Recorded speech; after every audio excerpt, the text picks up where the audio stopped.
Welcome po sa akin vlog. Ayan, oh. Alam niyo po yung kahapon na inano ko na, ng gabi, yung 4 na araw kong pinatuyo na gabi. Niluto ko na po ngayon. Ayan, oh. Gabi, tapos, pritong isda. Niluto ko na po kasi sobra-sobra na yung, sobra-sobra na yung pagpapaaraw ko. Tapos, may dala yung anak ko nung kagabi ito, basta lechon, ayan. Ito na rin tinira niya sa akin, oh. Sabi niya, mama, pasalubong ko sa'yo. Tapos, tatlo rin, ito rin, chocolate. Sabi niya, mama, pasalubong ko sa'yo. Yung isa nakain ko na, itong dalawa hindi pa. Ayan. Kain po tayo. Masarap tong yung ginawa ko. Kasi natikman ko, tsaka gawa ko, di ba? Nagugas ako ng kamay. 4 na araw ko itong pinatuyo. Yung lechon, siya yung maraming nakain.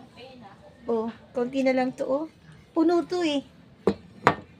Puno, o konti na lang. Pero hindi ko to kakainin kasi delikadong kainin to, eh.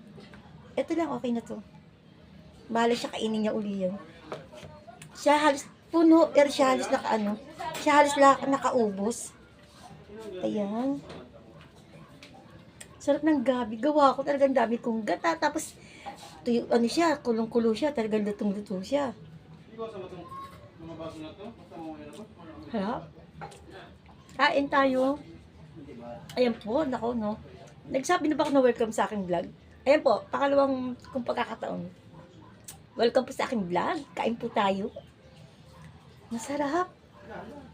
Minsan lang akong gumawa ng gabi. Kasi yung kaibigan ko nagpunta ng bukid. Pero kung hindi nagpupunta ng bukid, bumibili lang ako na sa plastic. Yung gawa na talaga, yung napatuyo na, yun. Talaga sabi ko, sarap na sarap ako sa gabi. Kasi namimiss ko yung gawa ng tatay ko. Talagang maraming gatas, maangang-anghang. Eto, konti lang anghang kasi hindi mo ako may sa maanghang. Kasi takot ako sa Sabi nila, pag masyado ka sa maanghang, magkakaroon ka ng almoranas. Kaya, ayokong maanghang. Yung tama lang. Tapos, ito ang nito, ito talaga, yung kapartner nito isda. Pag talaga, gulay, kahit anong gulay, ang pinapartner talaga isda. Ayan. Sabi ko, buti nga anak, dinala mo ko nito. Yung isa nakain ko na, kanina, hindi na ako makatiis. Sabi ko, kainin ko na nga. Ang hinalo ko dito, baboy. Kasi yun naman, yung iba yung mga isdang dry fish, yan minsan ang hinahalo dyan. Pero ako talaga, gusto ko yung baboy kasi, tapos na ako sa dry fish yung isang araw, kaya sabi ko, ito na lang ang aanin ko. Ipanggigisa ko. Ayan. Ang init-init kanina, Diyos ko. Grabe, parang nahihimatay ako talaga sa init. Yung baboy niya, oh. Ayan, di ba, no? Sarap nito. Natatakam ako. Ang bango niya, tapos nilagyan ko siya ng, para manamis-namis na maalat, nilagyan ko siya ng asukal. Ang sarap. Talaga walang halumbiro, ang sarap. Kailangan marunong kayong gumawa ng gabi. Kailangan lutong-luto, kulong-kulo. At huwag nitipirin sa gata. Kasi yun ang nagpapasarap din yung gata.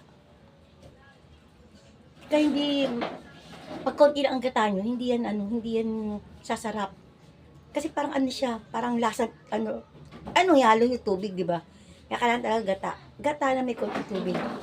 Ayan.